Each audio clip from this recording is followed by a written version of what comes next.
guys, welcome to my channel. Jadi perkenalkan, nama aku Karmela Pandiangan dari Universitas Pembangunan Nasional Veteran Yogyakarta.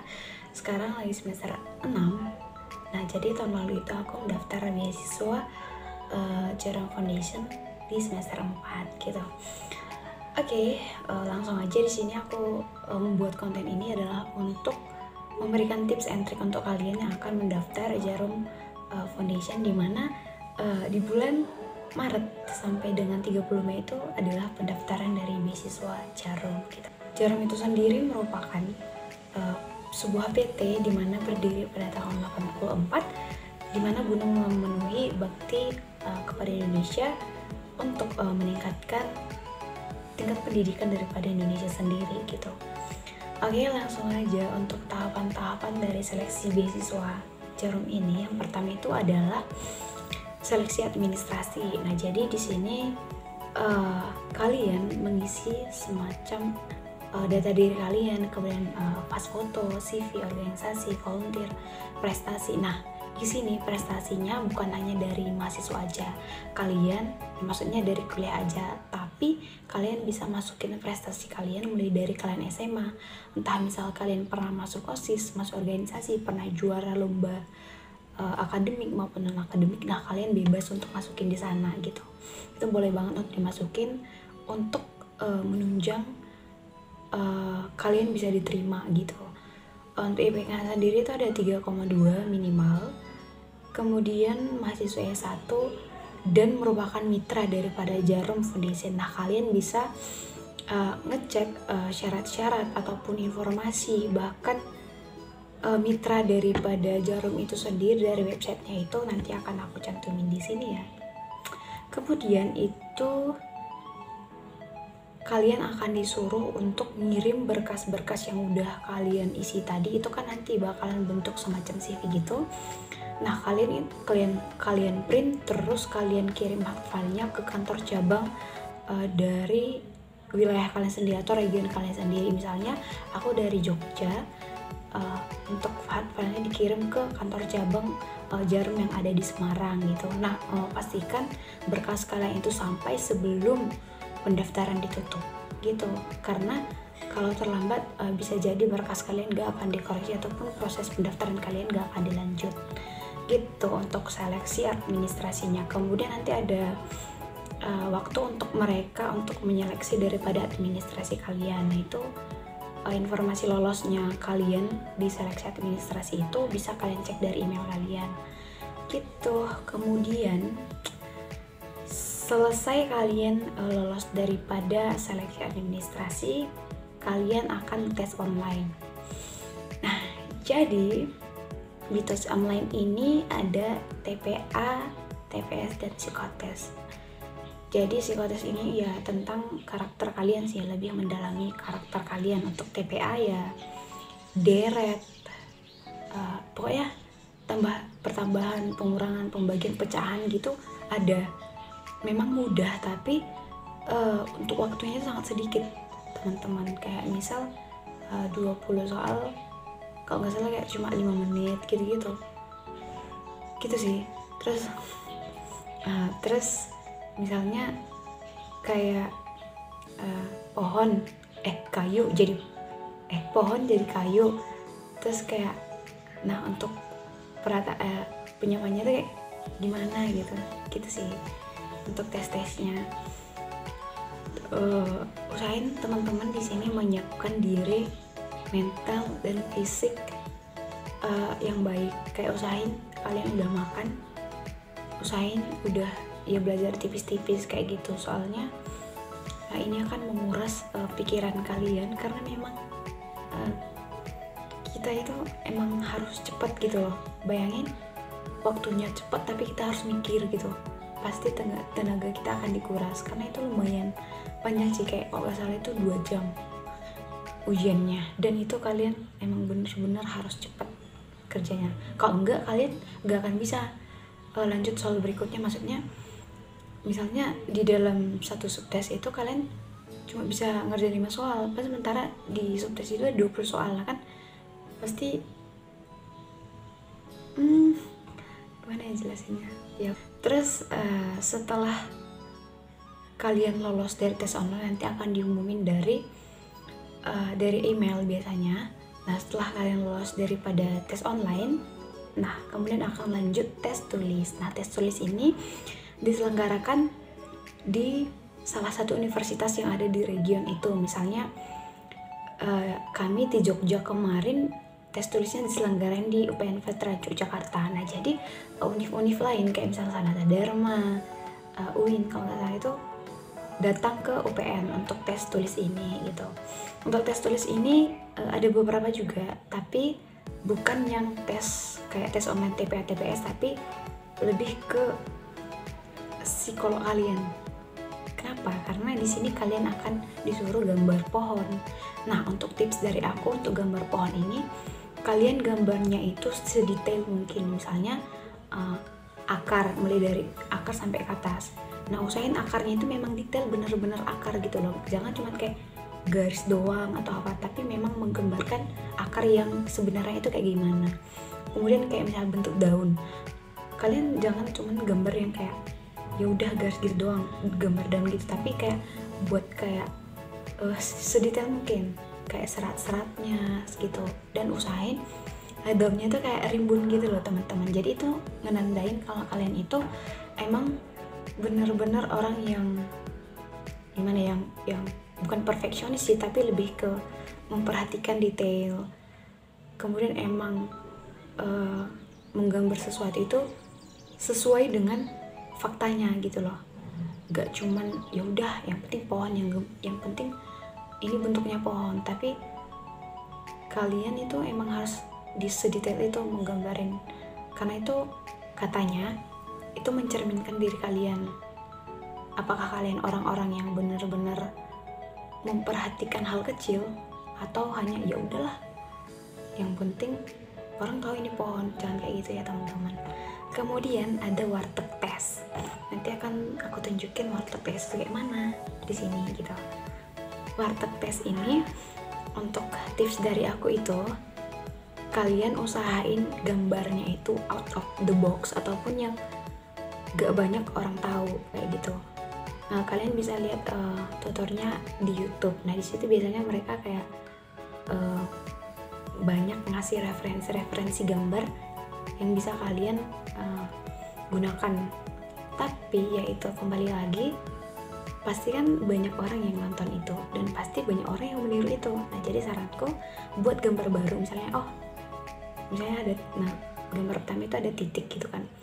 Nah, kalau untuk gambar jam, kalau menurut teman-teman pasti banyak kan yang gambar jam. Nah, teman-teman milih gambar yang gak bisa dijangkau, maksudnya yang gak banyak orang mikir ke situ gitu lah. Nah, itu pasti dilirik oleh panitianya gitu. Kemudian itu ada menggambar manusia ataupun gambar orang, ataupun ya bisa sih gambar diri sendiri. Kayak misal kalian punya cita-cita jadi seorang entrepreneurship, nah kalian bisa menggambarkan wanita yang semacam businesswoman gitu lah, itu boleh banget. Nah, usahain untuk menggambar manusia ini itu kalian mencerminkan diri kalian di masa depan, kayak gitu sih kalau dari aku. Nah, kemudian untuk pengumumannya itu langsung diumumkan di hari itu juga, dan di sini paling banyak yang keluar kita teman-teman, karena mungkin banyak orang yang gambarnya itu terlalu basic gitu ya. Oh iya, untuk gambar diri ini juga kalian harus memperhatikan detail, kayak misal rambutnya diarsir menyerupai rambut. Jangan cuma kayak gambar rambut yang kosong gitu, tapi kayak bikin rambut terus kayak alis. Nah, itu detail itu sangat penting ya teman-teman.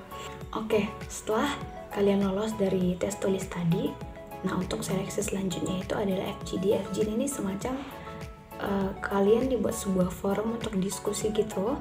Nah, nanti kalian akan dibentuk menjadi sebuah kelompok dari berbagai univ gitu loh. Nah, jadi nanti kalian dikasih semacam studi kasus gitu. Nah, kalian disuruh untuk pendapat kalian bagaimana tentang studi case yang udah dikasih gitu. Tapi ada juga yang permainan. Nah, kami ada studi case sama permainan. Jadi kelompok itu kayak disuruh, emang ada permainan, ada beberapa kelompok juga. Nah, jadi kita akan dikasih permainan misalnya kayak nyusun gelas plastik itu menjadi piramid. Nah, di sini kita dilatih untuk menahan ego kita, kan pasti kita kadang tuh refleks kayak itu harusnya kayak gitu, harusnya itu gitu. Nah, di situ kita jangan nunjukin hal-hal yang kayak gitu, tapi lebih ke memperhatikan terus memberikan ide ya, tapi tetap santai dan tenang, jangan egois, jangan kayak maunya memerintah aja gitu, tapi kita sebisa mungkin memberikan solusi untuk itu, karena kita di sana akan dinilai kita itu pribadi yang emosian kah, meledak-ledak kah, apa nggak bisa mendengar pendapat orang lain kayak gitu. Terus tahap selanjutnya itu ada wawancara. Mungkin ini adalah tahap yang sangat-sangat sulit menurut saya, karena dari saya sendiri saya kurang bisa mendeskripsikan tentang diri saya, karena dari segi komunikasi juga sebenarnya kurang gitu loh. Sebenarnya di sini gak ada tips and tricks sih, karena wawancaranya itu bukan wawancara yang biasa, yang basic gitu, kayak misal apa kelebihan dan kekurangan kamu, terus apa kesibukan kamu. Nah, di sini pertanyaan itu nggak akan muncul, karena yang memandu daripada wawancara itu kan interviewernya, sementara interviewernya itu melihat dari CV kalian, dari data diri kalian, jadi pertanyaannya itu sesuai dari apa yang udah kalian cantumin. Nah, jadi di sini usahain kalian benar-benar sejujur-jujurnya menjawab sesuai dengan apa yang udah kalian isi di tahap seleksi administrasi. Nah, di sini kalian kan pasti akan mencantumkan kayak ikut organisasi ini, kepanitiaan ini, volunteer ini. Nah, di sini pengalaman kalian itu akan dikulik, kira-kira kalian masuk organisasi ini ngapain aja. Nah, itu akan ditanyain secara mendalam, kayak kalian ngapain aja sih, kerjanya apa, jadi apa gitu. Terus di awal kalian akan ditanyain tentang keadaan ekonomi kalian, kerjaan orang tua kalian jadi apa, lagi usaha apa gitu. Terus saudara berapa, dan sekarang saudaranya masih sekolah kah, atau ada yang udah kerja atau apa gimana gitu. Terus kalian akan ditanya kenapa kalian memilih universitas yang sedang kalian jalani sekarang dan jurusan yang kalian pilih di univ itu. Awalnya sih aku shock sih, karena ya nggak kepikiran, karena pikiranku itu pertanyaan-pertanyaan yang keluar itu yang basic gitu loh. Ternyata enggak, yang ditanya malah kenapa sih milih univ itu. Nah, ini mungkin kesalahanku. Aku jawab kenapa memilih univ itu karena saudaraku pernah kuliah di situ. Jujur itu aku menyesal sih. Nah, di sini lebih baiknya teman-teman alasan memilih univ itu memang benar-benar yang bagus lah gitu. Emang benar-benar dia dari temen itu masuk univ itu karena apa gitu loh.